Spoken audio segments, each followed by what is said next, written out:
This yoga tip is about the hips. So I want you to think about your hips. You can even put your hands here as I talk about them. Now our hips, energetically, like in the subtle body, are these drivers.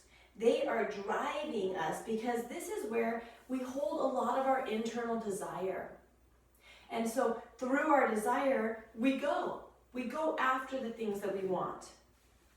Now, physically, anatomically, we have these pelvic bowls. And in yoga postures, we either have them both pointing the same way.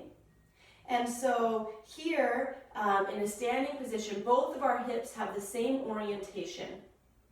Or we have an open hip posture where one hip is forward and the other hip is rotating in some other position.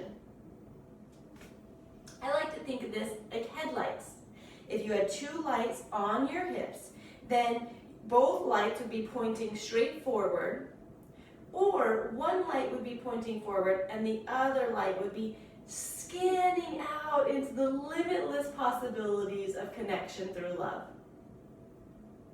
So we think about this in a few postures. I want you to think about it when you're in downward facing dog. Notice both of my hips, my headlights are pointing forward straight down into the mat. If I lift one leg, I'm keeping them pointed. If I was going to take a rotated position, notice how here one of my headlights would begin to shine on the wall.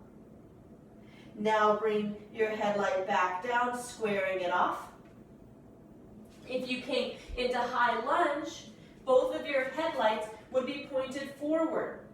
If one of your lights is oriented off, you need to move that front leg so you can keep both of these lights forward.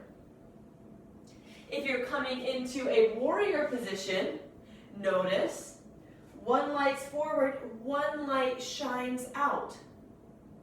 Thinking about our hips as these headlights in yoga can really help us build more body awareness and connection to the micro movements we need to make to really embrace the full posture.